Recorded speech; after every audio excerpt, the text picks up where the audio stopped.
The grand ballroom of the Plaza Hotel wasn't just glittering, it was weaponized. Every crystal on the chandeliers seemed to mock Chloe Bennett. Every champagne bubble fizzed with a joy she couldn't share. She was watching her past marry her future's thief. Then the new bride Jessica cornered her. "It's Berta custom made," she cooed, gesturing to her gown that cost more than Chloe's entire apartment. "Nate always said you had simple tastes. I guess this is what a real investment looks like." In that moment, Chloe felt smaller than the dust motes dancing in the opulent light. She didn't know that across the country, a different kind of investment, one sealed in a forgotten will decades ago, was about to make Jessica's dress look like a bargain bin rag. The invitation had arrived 3 months prior, a thick card of ivory stock with gold leaf lettering that felt cold and sharp to the touch. "Jessica Monroe and Nathaniel Price request the pleasure of your company at the celebration of their union." A union built on the rubble of Chloe's own 10-year marriage. Everyone had told her not to go. Her sister Paige had been the most vocal. "Why would you subject yourself to that, Chloe? It's self-flagellation. He left you for her. Don't give them the satisfaction of watching you suffer."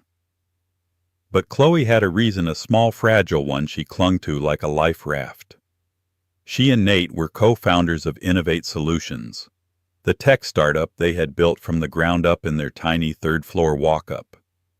Her name was still on the initial patent filings, a fact Nate conveniently forgot when talking to reporters. Her small percentage of non-voting shares was tied up in a convoluted exit clause that wouldn't mature for another 6 months. Attending was, according to her lawyer, a strategic display of amicable continuity. It was a business decision, she told herself, a bitter pill to swallow for her financial freedom. The reality was far more painful. Walking into the Plaza's grand ballroom was like stepping into a life she was supposed to have but rendered in a palette too bright, too loud. The flowers were exotic, flown in from Holland. The orchestra was playing Vivaldi with an unnerving precision, and the guest list was a who's who of New York's tech and finance scene. These were people who used to come to her and Nate's place for burnt barbecue and cheap beer while they coded through the night. Now they nodded at her with a polite, pitying curiosity before turning back to their champagne flutes. Nate looked every bit the conquering hero. His Tom Ford tuxedo was impeccably tailored. His smile was broad and blinding, and on his arm was Jessica. Jessica, a lifestyle influencer whose primary skill was curating a life of effortless perfection online, was radiant in a way that felt almost aggressive. Her hair, a cascade of professionally tousled blonde waves, framed a face that was a testament to good genes and even better dermatologists. Chloe had chosen her own outfit with painstaking care, a simple, elegant navy blue dress from a small boutique, the most expensive thing she'd ever owned. She'd hoped to look dignified, poised. Next to Jessica, she felt like a ghost. The ceremony was a blur of hollow vows. Chloe focused on a crack in the plaster near the ceiling, tracing its path, as Nate promised Jessica the forever he had once promised her. The applause felt like a physical blow. It was at the reception, while Chloe was trying to discreetly make her way to the exit, that Jessica cornered her near the towering wedding cake. She was flanked by 2 of her influencer friends' women who held their phones like scepters, documenting every moment. "Chloe, I am so glad you could make it," Jessica said, her voice a little too loud, drawing the attention of those nearby. "It means the world to Nate that there's no awkwardness. It's a beautiful wedding, Jessica. Congratulations," Chloe replied, her voice steady despite the tremor in her hands. Jessica's eyes scanned Chloe's simple dress, a flicker of smug satisfaction in their depths. Then she did a slow, deliberate twirl, the layers of her gown billowing out. "Thank you. I was just telling Madison and Bree the stress of the dress was just unreal." She smoothed a hand down the intricate lace bodice. "It's a Berta custom-made, of course," she continued, her voice dropping to a conspiratorial whisper that was perfectly audible to everyone within a 10-foot radius. "The pearls are all hand-sewn. It took 5 fittings in Milan. The final price tag, well, Nate was an absolute angel about it. He said nothing was too much for his perfect bride." She paused, looking directly at Chloe. He always said you had simple tastes, sensible shoes and all that. I guess this is what a real investment looks like. Something you want to show off to the world you know. The barb landed exactly as intended. It wasn't just about the dress. It was about everything. She was the sensible, simple first draft. Jessica was the dazzling, expensive final edition. Chloe could feel the pitying stares of the guests who had overheard. She saw Nate a few feet away laughing with a venture capitalist. He'd heard she knew he had, and he'd done nothing. That hurt more than Jessica's cruel words. Chloe's carefully constructed composure shattered. The air in the room felt thick, suffocating. "I'm sure it was," she managed to say, her throat tight. "Excuse me." She turned and walked away, not looking back. She didn't run, but every step was an act of monumental self-control. She pushed through the heavy ballroom doors, past the smiling staff, and out into the cool night air of Central Park South. She hailed the first taxi she saw, the yellow cab, a beacon of escape from the golden cage she'd just left. As the taxi pulled into traffic, she finally allowed a single tear to trace a path down her cheek. It wasn't a tear for Nate or for the marriage that was gone. It was a tear for the woman who had poured 10 years of her life, her intellect, and her heart into a project, a man who had just valued her at less than the cost of a wedding dress. She felt utterly, irrevocably worthless. The weeks following the wedding bled into a gray, monotonous fog. Chloe's apartment, a small one-bedroom in Brooklyn that had once felt cozy, now felt like a cramped container for her grief. She worked remotely, patching code for a faceless corporation, the clatter of her keyboard the only sound that punctuated the silence. The vibrant, ambitious woman who had co-founded a tech company seemed like a stranger from another lifetime. Paige called every day, her voice a lifeline of fierce, loving anger on Chloe's behalf. "He's a monster, a narcissist, and she's a vapid succubus. They deserve each other. You need to get out, Chloe. Go to a yoga class. Throw some paint on a canvas, something." Chloe would murmur her agreement, but the energy required to even shower felt colossal. Jessica's words about the Berta gown echoed in her mind, a cruel mantra of her own perceived inadequacy. Simple tastes, sensible shoes. Not a real investment. Nate's silence in that moment was the wound that wouldn't scab over. It confirmed her deepest fear that she had never been truly seen, only utilized. Her days were a cycle of waking up tired, working with a detached focus, and falling asleep to the blue light of her laptop screen. She subsisted on coffee and toast, the food tasteless in her mouth. She ignored emails, let calls go to voicemail, and watched as the world continued to spin without her. It was on a Tuesday afternoon, a day no different from the last that had arrived. She'd gone downstairs to check her mail, a chore she'd been putting off for days. The small metal box was crammed with junk mail, circulars, and a few bills. But underneath it all was a single envelope that stood out. It was made of heavy, cream-colored vellum, impossibly thick and formal.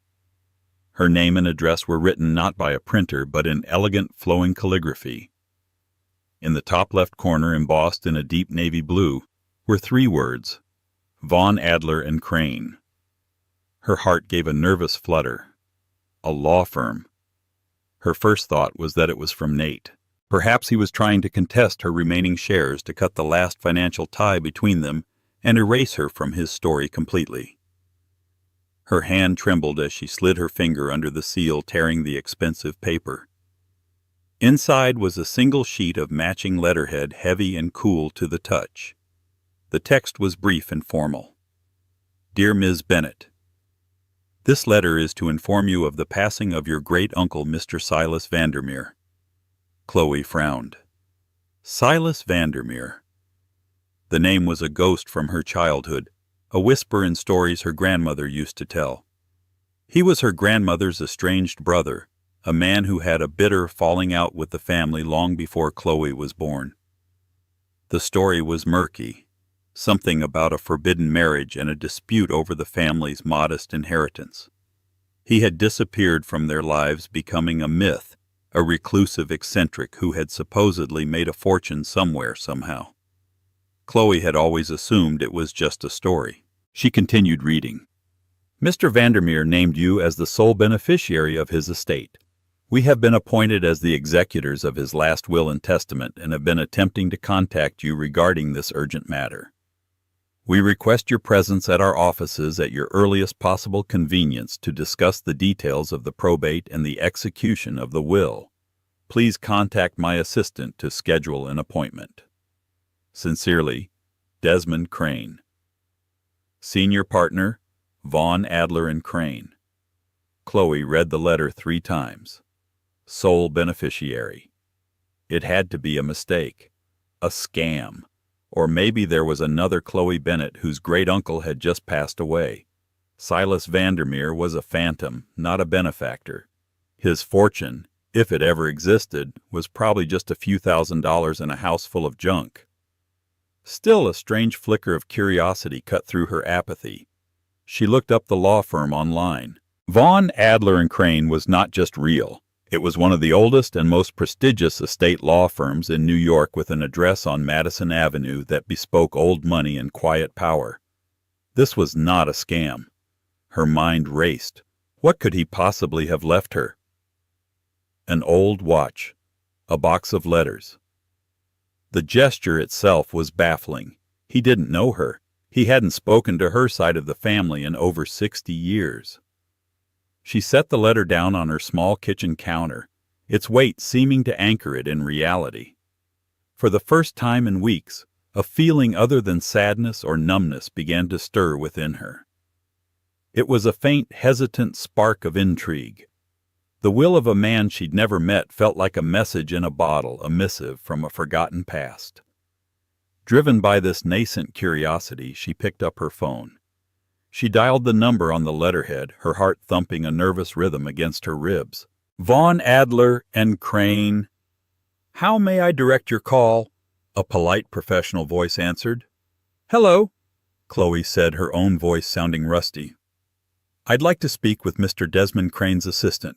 My name is Chloe Bennett. The silence in her apartment didn't feel empty anymore. It felt like a held breath. The offices of Vaughn, Adler & Crane were located in a pre-war building on Madison Avenue, the kind of place with a uniformed doorman and a quiet mahogany-paneled elevator that ascended with a gentle, reassuring hum. The air inside smelled of lemon polish, old paper, and money that had been in the same families for generations. Chloe, dressed in her most professional, albeit simple black blazer and slacks, felt wildly out of place. She clutched the strap of her worn leather bag, the formal letter folded neatly inside. A receptionist with silver hair and a serene smile led her down a long corridor lined with oil paintings of stern-looking men. She was shown into a corner office that overlooked the city, the view a dizzying tapestry of steel and glass. Bookshelves stretched from floor to ceiling filled with leather-bound legal tomes. Behind a large, immaculately tidy desk sat Desmond Crane. He was older than Chloe had expected, perhaps in his late 60s, with a mane of white hair and kind, intelligent eyes behind a pair of wire-rimmed glasses. He rose as she entered, extending a hand. Ms. Bennett, thank you for coming. I am Desmond Crane. Please have a seat. His voice was calm and sonorous, a voice used to delivering news of great importance. Thank you for seeing me, Mr. Crane, Chloe said, taking the plush leather chair opposite him. I'll be honest, your letter was a complete shock. Mr. Crane gave a small, understanding smile. I imagine it was. Silas was a very private man. His connection to your family was, as I understand it, severed many years ago. He folded his hands on the desk. I was Silas's lawyer for over 30 years, and I was one of the few people he also considered a friend. He spoke of your grandmother, his sister, with a certain wistful regret. I never met him, Chloe said quietly. I only knew him from stories. My grandmother said he was brilliant but stubborn. That is an apt description. Mr. Crane chuckled. He was a formidable man. He had a singular talent for seeing value where others saw none. He began his career investing in post-war European art when it was considered déclassé, and later in early computer technology when the world thought it was a passing fad for hobbyists. He slid a thick-bound document across the desk. It was the will. Chloe's name was typed clearly on the front page. Silas never married and had no children. Mr. Crane continued, his tone becoming more formal. He spent the last 2 decades of his life meticulously curating his assets and his legacy. He had our firm conduct a quiet but thorough investigation to find his sister's descendants. He found you. But why me? Chloe asked, her voice barely a whisper. He didn't know anything about me. Oh, but he did, Mr. Crane corrected gently. Silas was nothing if not thorough.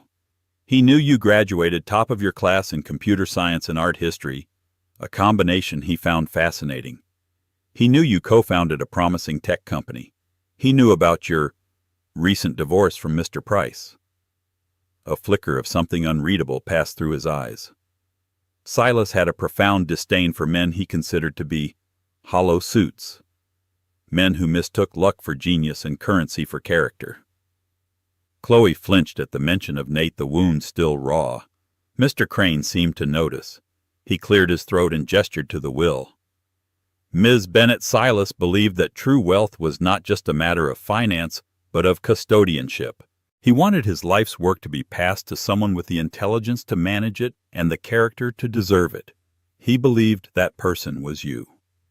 Chloe stared at him, her mind struggling to process his words. His life's work. Mr. Crane, I'm sorry to be blunt, but what exactly are we talking about? Is it a house? Some stocks? Desmond Crane leaned back in his chair, a slow, deliberate movement. He took off his glasses and polished them with a silk cloth. Ms. Bennett, he said, placing his glasses back on. Let's not be coy. Silas Vandermeer was one of the most astute and private investors of the last half-century. His portfolio is extensive. He slid another much thicker folder across the desk. It was a detailed summary of the estate's assets. It includes a controlling interest in 3 different tech firms, a significant real estate portfolio with properties in New York, London, and Zurich, a private collection of post-impressionist and modern art that is museum quality, and a diversified portfolio of stocks, bonds, and private equity. He paused, letting the weight of his words sink in. After all taxes and duties are settled, the estimated net value of the estate you are inheriting, Ms. Bennett, is approximately, he leaned forward slightly, $1.8 billion. The number hung in the air, a soundless explosion. 1.8 billion. Chloe's ears started ringing. The view of the city outside the window seemed to tilt and blur. She gripped the arms of the chair, her knuckles turning white. It wasn't real. It was a dream, a hallucination brought on by weeks of grief and poor nutrition. People like her didn't inherit billions of dollars. I don't understand. She stammered the words, feeling foreign and clumsy in her mouth. You don't have to understand it all today, Mr. Crane said kindly. My role and the role of this firm is to help you navigate this. We have financial advisors, asset managers, accountants, the best in the business. They all now work for you. He opened the folder to the first page. The first step is transferring the primary liquidity accounts into your name. There is also the matter of Silas's primary residence, a penthouse on Fifth Avenue overlooking Central Park. It's currently being maintained by his staff, who are awaiting your instructions. Penthouse. Staff. Billions. The words swirled in her head, nonsensical and overwhelming. She thought of her tiny Brooklyn apartment, the leak in the bathroom ceiling she kept meaning to fix. She thought of the condescending look on Jessica's face as she boasted about her custom Berta gown, a dress that cost more than a luxury car. And Chloe was inheriting a fortune that could buy the Berta company itself and the building it was housed in with money to spare. A strange, hysterical laugh bubbled up in her throat. She quickly stifled it, pressing her hand to her mouth. It wasn't a laugh of joy or greed. It was a laugh of sheer mind-bending absurdity. The cosmic joke was so immense, so profound, it was almost terrifying. Desmond Crane watched her, his expression patient. It's a great deal to take in, I know. Take your time. Chloe took a deep, shuddering breath, trying to ground herself. She looked down at her hands, then at the documents on the desk. They were real. The embossed letters, the dense paragraphs of legal text, the staggering numbers. This was her new reality. The woman who had walked out of the Plaza Hotel feeling utterly worthless was gone. In her place sat an heiress, a custodian of a legacy she never knew existed. The weight of it was terrifying, but underneath the fear, something else was beginning to grow, a tiny, fragile seed of power. The first week was a disorienting blur. Chloe felt like an actress who had been thrust onto a stage in the middle of a play for which she had no script. She met with a team of people whose job titles she'd only ever read about: wealth managers, philanthropic advisors, art curators, and tax attorneys. They presented her with spreadsheets and portfolios so complex they looked like the architectural blueprints of a small country. The lead financial advisor, a sharp, no-nonsense woman named Penelope Grant, was the one who finally made it feel real. During their first meeting in a sleek boardroom that smelled of new leather, Penelope didn't talk about yachts or diamonds. "Ms. Bennett," she began, her eyes clear and direct, "money at this scale isn't for spending. It's for wielding. It's a tool. You can build with it, or you can burn yourself with it. My job is to teach you how to be a builder." Penelope's words cut through the noise. Chloe realized she didn't want the life Jessica and Nate craved, a life of conspicuous consumption, of showing off price tags as a substitute for personality. Silas Vandermeer hadn't been a showman. He'd been a strategist, a collector, a quiet force. Chloe felt a kinship with this man she'd never met. She wanted to honor his legacy, not squander it. Her first decision was not to move into the Fifth Avenue penthouse. The idea of living in such opulent solitude was daunting. Instead, she asked Mr. Crane to arrange for it to be kept as it was a time capsule of her great-uncle's life. She wanted to understand him through the things he had loved. Her second decision was about herself. One morning, staring at her own reflection in the cracked mirror of her Brooklyn bathroom, she saw tired eyes and a face etched with the pain of the last year. The transformation couldn't just be financial. It had to be internal. She didn't go on a wild shopping spree on Rodeo Drive. Instead, she walked into a high-end but understated boutique in Soho and hired a personal stylist. "I don't want to look trendy," Chloe explained. "I want to look like myself, but fortified." The stylist understood immediately. Over the next few weeks, Chloe's wardrobe of sensible and simple clothes was replaced by pieces that spoke a language of quiet confidence: tailored cashmere coats, silk blouses, well-cut trousers, and elegant handmade leather shoes. It wasn't about the labels. It was about the feeling of the fabric against her skin, the structure of a well-made garment. It was armor. She also started working with a personal trainer, channeling her grief and anxiety into physical strength. The burn in her muscles was a welcome, tangible pain she could control, unlike the heartache that had held her captive. With each passing week, she stood a little taller, her gaze a little more direct. The biggest change, however, came from a deep dive into her inheritance. She spent days with the art curator, walking through the climate-controlled storage facility that housed Silas's collection. She saw Van Goghs, Monets, and Rothkos that hadn't been seen by the public in 50 years. It reawakened the part of her that had studied art history, the part she had suppressed to focus on Nate's tech ambitions. One afternoon, while walking through Soho, she passed a small, charming art gallery with a for sale sign in the window. It was the kind of place she used to dream of owning, a fantasy she'd dismissed as impractical. On impulse, she called the number. She learned the gallery was on the verge of bankruptcy.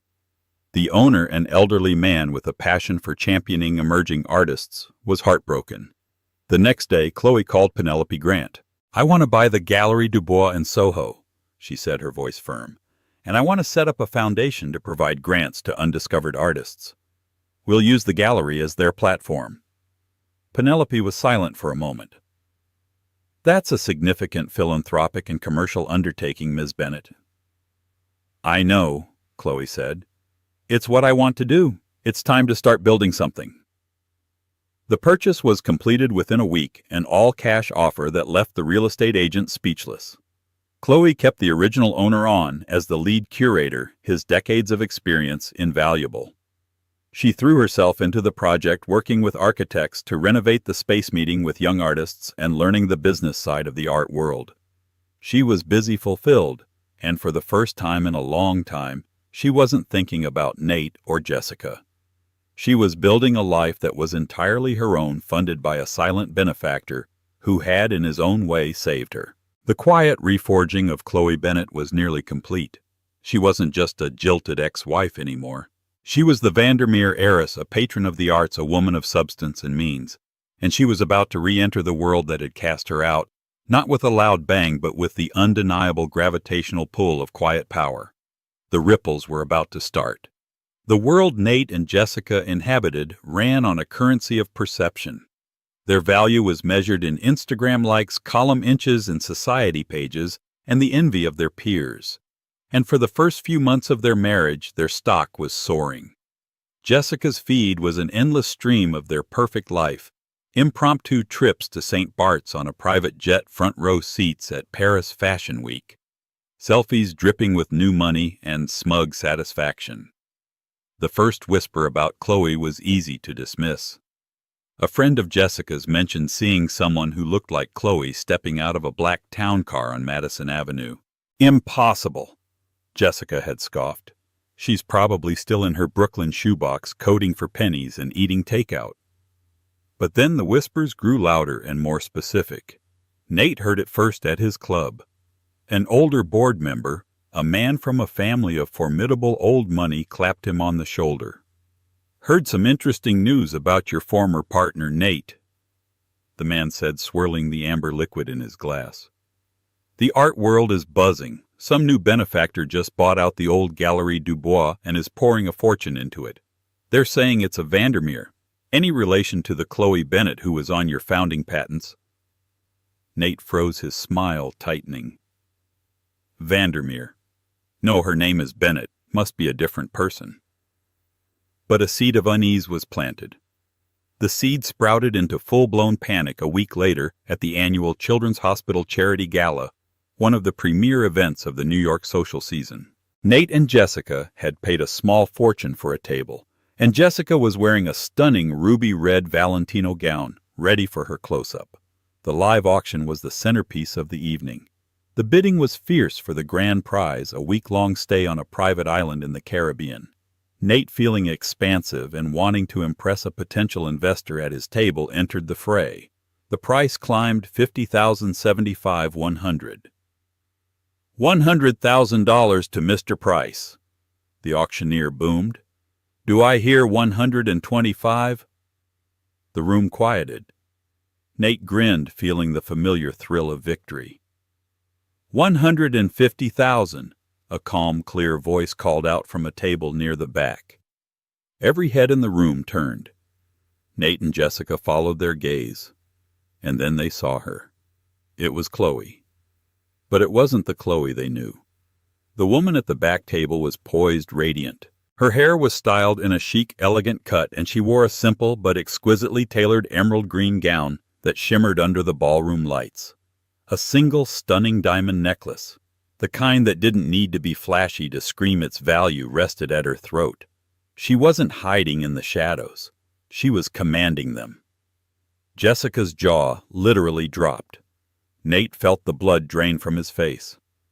$150,000 from the lovely lady at the back, the auctioneer announced, recovering quickly. Mr. Price, will you go to 175? Nate looked at Jessica. Her face was a mask of disbelief and fury. This was their night, their stage. How dare she? He gave a sharp, almost imperceptible nod to the auctioneer. 175. Chloe didn't even blink.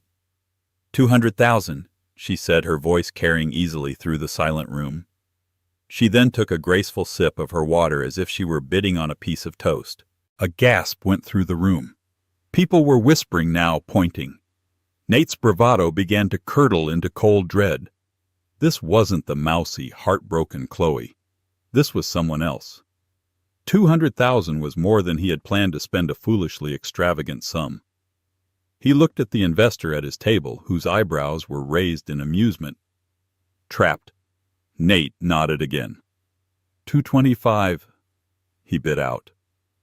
The auctioneer turned back to Chloe. "Ma'am." Chloe smiled faintly, a serene, almost pitying expression on her face. She raised her paddle one last time. 500,000. The number landed like a bomb. A collective shockwave rippled through the ballroom. $500,000 for a week's vacation. It was a power play so blatant and so devastatingly effective that no one could misinterpret it. Nate slumped in his chair, defeated. He wouldn't match it. The gavel came down. "Sold for $500,000 to—" "Forgive me, madam, for the records." Chloe stood up, her emerald dress catching the light. All eyes were on her. "The Vandermeer Arts Foundation," she said, her voice ringing with newfound authority. She gave a polite general nod to the room and then sat down. She never once looked at Nate and Jessica's table. The damage was done. For the rest of the night, no one was talking about Jessica's Valentino gown or Nate's company. They were all talking about Chloe Bennett and the mysterious Vandermeer fortune. Who was she? Where had this money come from? Back at their sterile minimalist penthouse, the fight was volcanic. "What was that?" Jessica shrieked, tearing off her diamond earrings. "She did that to humiliate us. How could she have that kind of money? Are you still paying her? Did you give her some massive settlement I don't know about?" "Of course not!" Nate roared back, pacing the floor like a caged animal. "I have no idea what's going on, Vandermeer. It makes no sense." He poured himself a stiff scotch, his mind racing. He had built his entire identity on being the self-made man, the one who had left his humble beginnings and his humble first wife behind. The thought that Chloe, the simple Chloe, had somehow eclipsed him was not just galling, it was terrifying.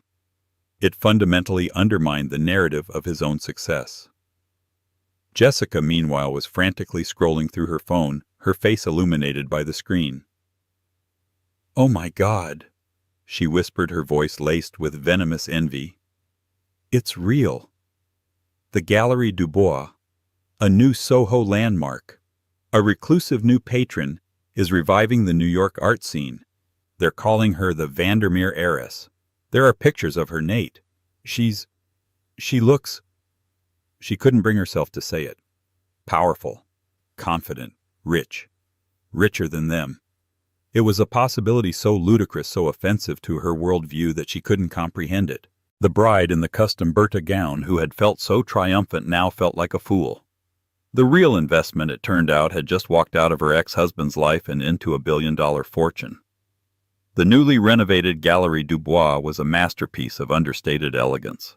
Chloe had insisted on preserving the historic cast-iron facade of the Green Street building, but the interior was now a bright, airy space with white walls, polished concrete floors, and a state-of-the-art lighting system that made the art on the walls vibrate with life.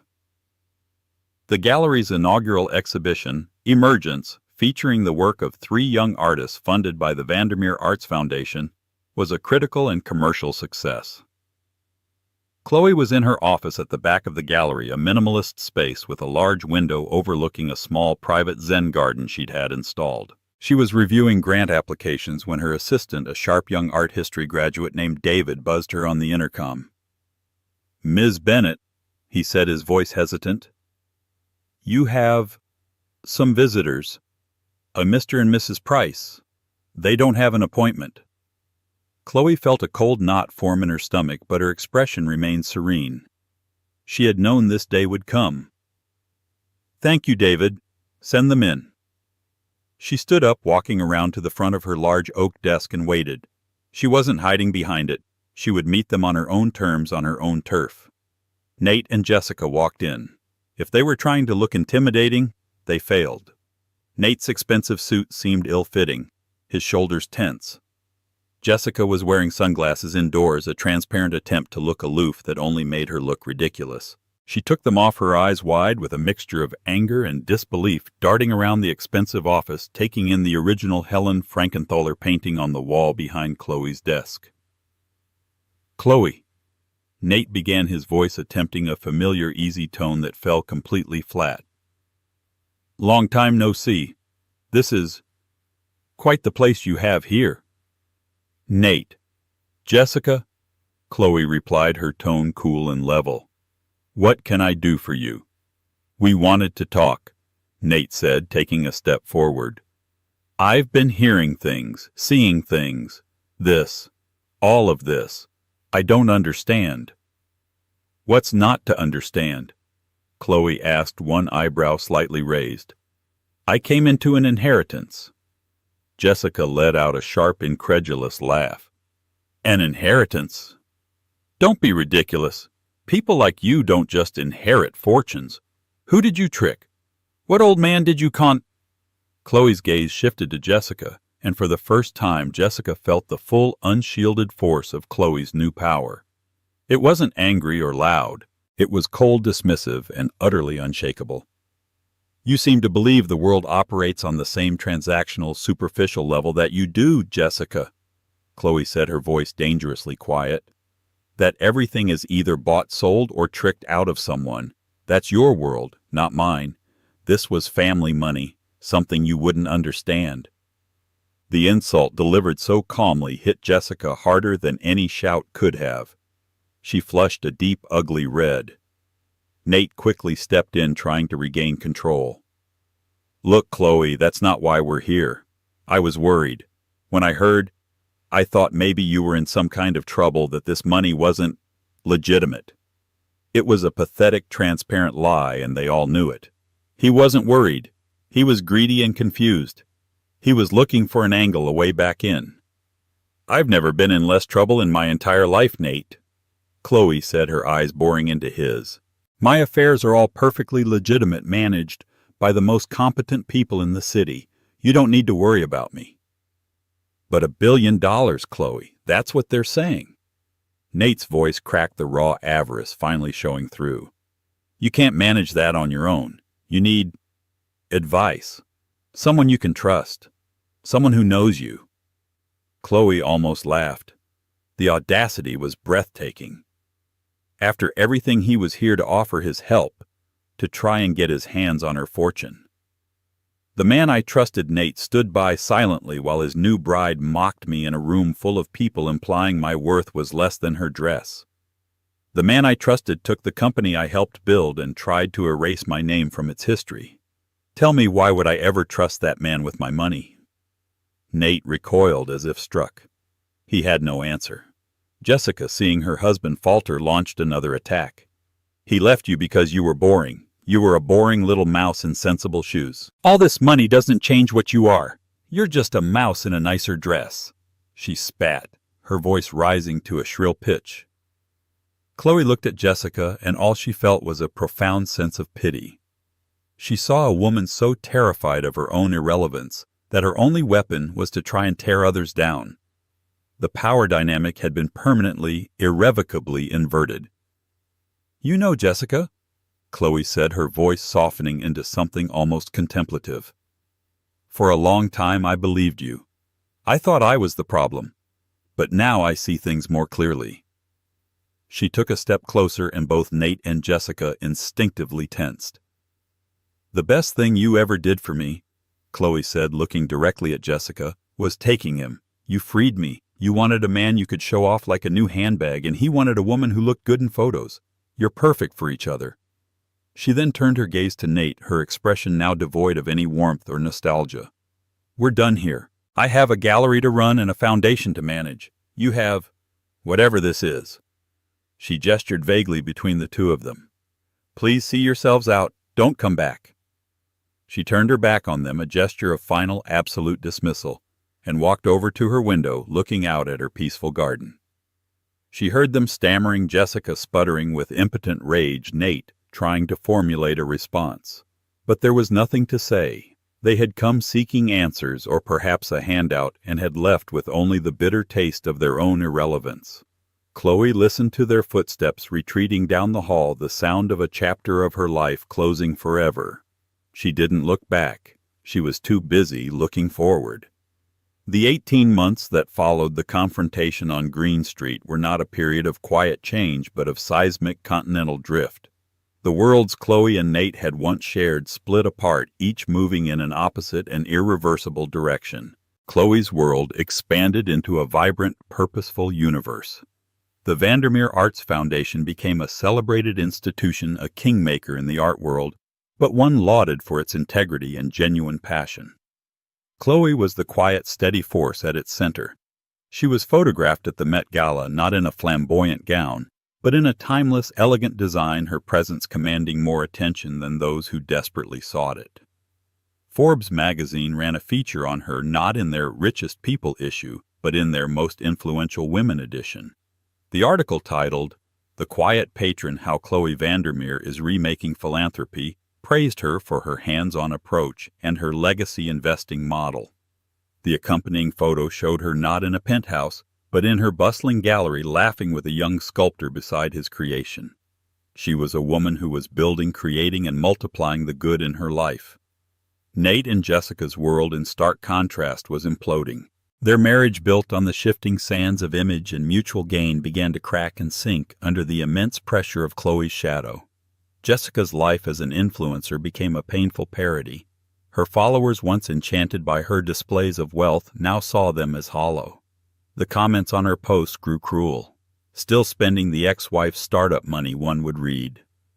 "This feels desperate," said another. Her brand, once aspirational, now seemed tragic. She'd stage elaborate photos in their shrinking world, a rented yacht for a day, a designer dress bought on credit, but the facade was transparent. The joy was gone, replaced by a frantic, grasping need for validation that never came.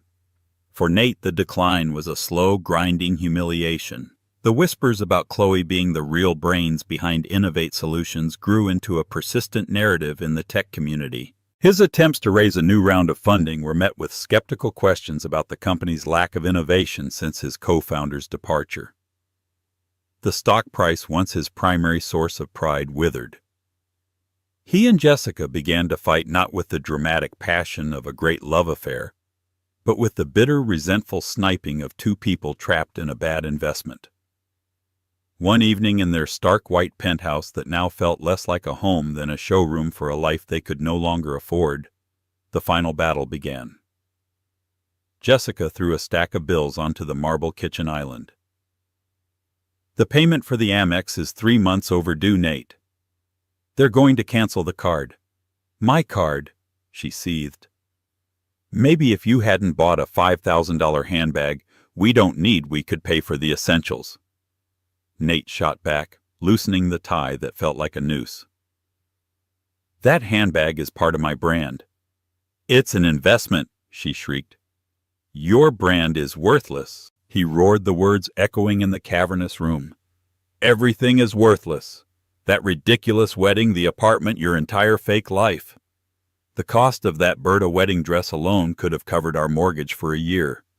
We're drowning, Jessica, and all you do is try on new clothes while the water rises." The mention of the dress, the symbol of her greatest triumph, and now her most bitter regret, broke something in her. "This is your fault," she sobbed. "You let her win.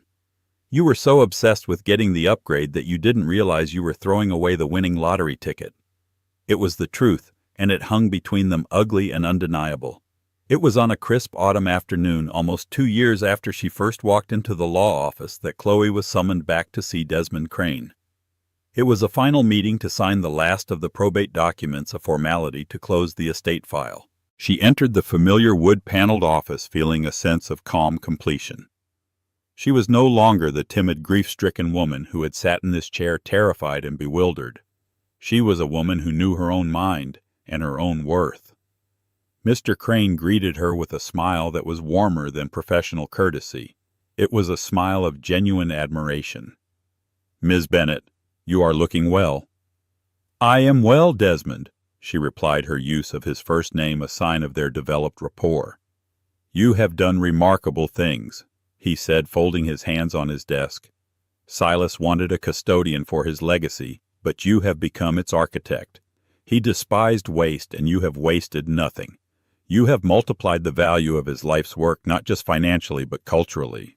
He would be extraordinarily proud." "He gave me the tools to build a new life," Chloe said softly. "I owe him a debt I can never repay." "Perhaps," Mr. Crane said, his eyes twinkling. "But there is one final piece of business. A personal addendum to the will." Silas instructed me not to share it with you until the probate was fully complete. He felt you needed to find your own footing first without this knowledge influencing your decisions. He slid a thin sealed envelope across the desk. It was the same cream-colored vellum, and on the front in Silas's strong, decisive script was her name, Chloe. Her heart gave a flutter as she took it. Her fingers trembled slightly as she opened the seal. Inside was a single sheet of paper, a letter written in her great-uncle's hand. My dearest grandniece, if you are reading this, then Desmond has done his job, and I have gone on to whatever comes next. I am sorry we never met. My pride was a fortress I built around myself, and by the time I was ready to leave it, it was too late. I have left you my fortune, but I hope to leave you with something more valuable, a piece of knowledge. When my investigators first brought your case to my attention, you were still married to Nathaniel Price. I had him thoroughly vetted.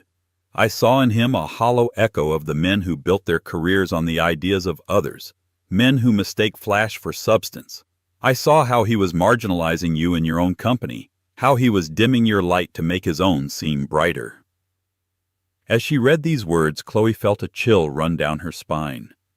This stranger, this ghost from her family's past, had seen the truth of her marriage more clearly than she had at the time. I could not in good conscience leave my life's work to a man like that by proxy. Therefore I added a specific inviolable clause to my will. Chloe looked up from the letter, her eyes locking with Mr. Crane's. He gave her a solemn, knowing nod. Read the last paragraph, my dear. Her eyes dropped back to the page, her world narrowing to the ink on the paper. The entire inheritance, every stock, every painting, every dollar was contingent upon one and only one condition, that at the time of my death you were no longer married to, nor in a domestic partnership with Nathaniel Price. Had you still been his wife, the entirety of my estate would have been bequeathed to the Metropolitan Museum of Art. The air left her lungs in a silent rush. The city noise outside the window faded away. The tick-tock of the grandfather clock in the corner seemed to stop. It wasn't just a condition. It was a cosmic reordering of her entire history. I did not do this to control you, but to reward what I hoped would be your eventual liberation. Your divorce was not the event that led to your fortune. It was the final key that unlocked it. You had to save yourself first. Consider this inheritance not a lottery ticket, but a prize for a race you had already won. Build a good life, Chloe. You have earned it. Yours, Silas Vandermeer. Chloe let the letter fall gently into her lap. A slow, silent tear traced a path down her cheek. It wasn't a tear of sadness, or even joy. It was a tear of profound, shattering vindication. Her mind flashed back to that horrible wedding reception. She saw Jessica smug and triumphant in her Berta gown, delivering her cruel lines. She felt again that wave of utter worthlessness as she fled the plaza. But the memory was now overlaid with this staggering new truth. In that moment of her deepest humiliation, she was already the sole heir to a billion-dollar fortune. The ink was already dry. The clause was already met. Jessica hadn't been dancing on her grave. She had been performing the final act that secured Chloe's inheritance. Chloe let out a soft, breathy laugh, the sound filled with awe and irony. She had thought her great-uncle had given her a second chance. But the truth was far more profound. He had simply recognized the strength she already possessed and had placed an extraordinary wager on her spirit. He had bet on her to save herself, and she had won. She looked at Desmond Crane, her eyes clear and luminous. "So I was never a victim," she whispered. "I was just in waiting." "Indeed, Miss Bennet," he replied softly. "You were always the investment." Her new life wasn't a gift. It wasn't luck. It was the earned dividend of her own resilience. And that knowledge was worth more than all the money in the world. So the next time you feel undervalued or invisible, remember the story of Chloe Bennet. Remember the bride in the custom Berta gown, so proud of her temporary glittering prize. And remember, the ex-wife who walked away not knowing her own strength had already unlocked a destiny far grander than she could ever imagine. Chloe's story isn't just about money, it's about the incredible power of self-worth. It's a reminder that sometimes the most devastating endings are merely clearing the way for breathtaking new beginnings. The universe and perhaps a long-lost relative might just be waiting for you to walk away from what's breaking you, so it can reward you with what will make you. If Chloe's journey from heartbreak to heiress moved you, please hit that like button and share this video with someone who might need to hear that their best days are still ahead. And don't forget to subscribe and turn on notifications for more incredible real-life stories that prove truth is often far more dramatic than fiction.